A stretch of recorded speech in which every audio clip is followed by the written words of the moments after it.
Assalamualaikum warahmatullahi wabarakatuh. Sahabat beriman yang dirahmati Allah. Segala puji hanya bagi Allah Subhanahu wa Ta'ala yang terus memberi kita kesehatan, kekuatan, kesempatan, dan rizki yang tidak pernah terputus meskipun seringkali kita tidak menyadarinya. Sahabatku, hidup kita hari ini penuh dengan kesibukan. Bangun pagi terburu-buru, bekerja seharian, pulang dalam keadaan lelah, lalu istirahat untuk mengulangi hal yang sama esok hari. Dalam rutinitas seperti ini, kita kadang lupa bahwa setiap langkah kita diawasi Allah, setiap rizki datang darinya, dan setiap keberkahan bergantung pada bagaimana kita menjalani hidup. Rumah kita adalah pusat dari segala aktivitas. Di dalam rumah, kebiasaan kita terbentuk, karakter kita terbina, dan keberkahan itu hadir atau pergi. Banyak orang mengeluh, rizki sulit, hidup terasa berat, hati tidak tenang.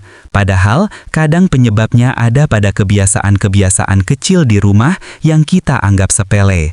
Sebelum masuk pembahasan, saya mengajak sahabat menekan tombol like dan subscribe. Semoga Allah membalas dengan keberkahan yang berlipat-lipat, kesehatan, panjang umur, dan kemudahan dalam segala urusan. Amin ya Rabbal Alamin. Hari ini, kita akan membahas secara mendalam 10 kebiasaan di rumah yang dapat membuat rizki seret. Harap dengarkan dengan perlahan, renungkan, dan semoga bisa menjadi bahan perbaikan bagi kita semua. 1. Mengabaikan sholat. Sholat adalah penghubung langsung antara hamba dan Allah. Ketika sholat kita lalaikan, itu seperti memutuskan hubungan dengan sumber rizki. Orang yang menjaga sholatnya dengan baik, biasanya hatinya lebih tenang, pikirannya lebih jernih, dan hidupnya lebih teratur. Sebaliknya, ketika sholat ditunda, ditinggalkan, atau dianggap beban, keberkahan pun menjauh. Rizki itu bukan hanya uang, tetapi juga ketenangan dan kemudahan hidup, dan semuanya bermula dari sholat. 2. Memboroskan rizki.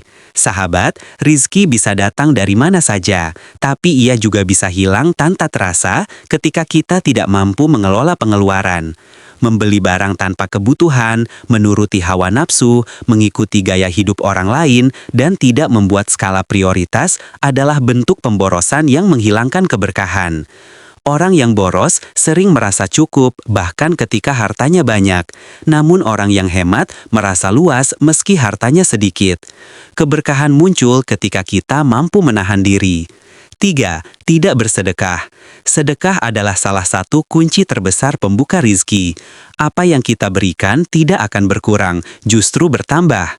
Banyak orang merasakan perubahan hidup setelah rutin bersedekah walaupun sedikit, karena sedekah membersihkan hati, memperluas rizki, dan memudahkan urusan. Orang yang enggan bersedekah akan merasakan kesempitan karena ia menutup pintu kebaikan bagi dirinya sendiri. 4. Menyakiti orang lain. Sahabat beriman, rizki itu sensitif terhadap hati.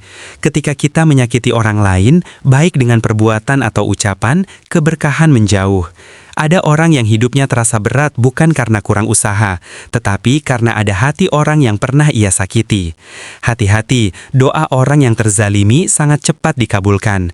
Maka jagalah hubungan dengan sesama. Semakin lembut dan sabar kita, semakin lapang pula rizki yang Allah bukakan. 5. Menggunakan kata-kata kasar. Lisan adalah amanah. Ucapan dapat menyembuhkan, tapi juga bisa melukai. Rumah yang dipenuhi kata-kata kasar, bentak, dan pertengkaran sering menjadi rumah yang sempit rizkinya. Sebaliknya, rumah yang dihiasi ucapan lembut dan doa-doa baik akan dipenuhi ketenangan. Ingat, apa yang kita ucapkan adalah cerminan hati. Jika hati kita baik, rizki pun ikut menjadi baik. 6. Mengabaikan keluarga. Keluarga adalah ladang keberkahan. Cara kita memperlakukan orang tua, suami atau istri, serta anak-anak sangat berpengaruh pada kelancaran rizki. Banyak orang bekerja keras mencari uang, tetapi lupa bahwa kebahagiaan keluarga adalah bagian dari rizki itu sendiri. Mengabaikan keluarga bisa membuat rizki tertahan, sementara kebahagiaan keluarga justru membuka pintu-pintu kebaikan yang tidak kita duga. 7. Mengabaikan kebutuhan spiritual. Sahabat, tubuh butuh makan, tetapi hati butuh diisi dengan zikir, doa, istighfar, dan ibadah. Ketika kebutuhan spiritual ditinggalkan, hati akan kosong dan gelap. Dalam hati yang gelap, rizki sulit masuk. Orang yang rajin beristighfar biasanya hidupnya lebih lapang karena istighfar membuka pintu rizki sebagaimana dijanjikan dalam Al-Quran. Jangan biarkan hati kering tanpa ibadah. 8. Tidak membaca Al-Quran. Al-Quran adalah sumber cahaya dan keberkahan. Rumah yang jarang dibacakan Al-Quran biasanya terasa lebih gelisah, lebih berat, dan lebih panas emosinya. Tapi rumah yang sering dibacakan ayat-ayat Allah akan dipenuhi ketenangan, dijaga malaikat, dan dijauhkan dari gangguan setan. Membaca Al-Quran tidak hanya membawa pahala, tetapi juga membuka jalan rezeki melalui hati yang lebih tenang dan pikiran yang lebih jernih. 9. Tidak bersyukur. Sahabat beriman, banyak orang yang hidupnya sebenarnya berkecukupan, tetapi karena tidak pernah bersyukur, mereka merasa miskin. Padahal salah satu janji Allah adalah menambah nikmat bagi orang yang bersyukur.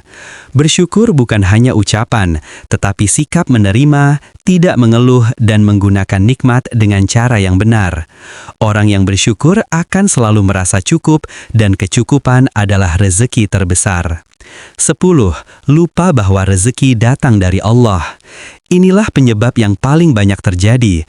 Kita terlalu fokus bekerja, terlalu bergantung pada usaha, lalu lupa bahwa hasilnya ditentukan oleh Allah. Orang yang hanya mengandalkan kekuatan sendiri akan mudah lelah, mudah stres, mudah panik. Tapi orang yang menyerahkan hasil kepada Allah akan diberikan ketenangan luar biasa. Ketika hati tenang, pintu rezeki akan terbuka dengan sendirinya. Sahabatku semua yang dirahmati Allah. Pada akhirnya, setiap amal, setiap pilihan, setiap langkah kecil yang kita lakukan hari ini akan menentukan bagaimana Allah membuka pintu rezeki untuk kita esok hari. Tidak ada satupun upaya kebaikan yang sia-sia. Bahkan, ketika kita merasa lelah, merasa tidak dilihat, atau merasa tidak dihargai, ketahuilah, Allah selalu memperhatikan hamba-Nya yang bersungguh-sungguh. Rezeki bukan hanya soal uang. Rezeki bisa berupa ketenangan hati, kesehatan yang tidak ternilai, keluarga yang saling mencintai, atau jalan hidup yang tiba-tiba dipermudah tanpa kita duga. Dan seringkali, rezeki terbesar datang bukan saat kita meminta, tetapi saat kita benar-benar ikhlas menjalani prosesnya. Maka dari itu, teruslah memperbaiki diri, jaga ucapan kita, jaga perilaku kita, jaga hubungan kita dengan sesama, dan yang paling penting, jaga hubungan kita dengan Allah. Karena siapapun yang mendekat kepadanya, tidak mungkin dibiarkan dalam kesempitan. Jika hari ini kamu sedang diuji, yakinlah bahwa ujian itu bukan hukuman. Itu adalah tanda bahwa Allah masih memperhatikanmu, masih ingin mengangkat derajatmu, dan masih ingin membukakan jalan rezeki yang lebih besar. Sahabatku semua, mari kita akhiri dengan sebuah doa. Ya Allah, lapangkanlah hati kami, kuatkan langkah kami, jauhkan kami dari segala sifat yang menghalangi datangnya rezeki, dan jadikan setiap usaha kami sebagai jalan menuju keberkahan-Mu. Limpahkan kepada kami rezeki yang halal, berkah, cukup, dan menenangkan jiwa. Amin ya Robbal Alamin. Terima kasih sudah mendengarkan sampai akhir. Semoga apa yang kita pelajari hari ini bisa menjadi pengingat dan manfaat bagi kita semua. Jangan lupa untuk terus dukung channel ini dengan cara like, share, dan subscribe agar semakin banyak saudara kita yang mendapat manfaatnya. Wassalamualaikum warahmatullahi wabarakatuh.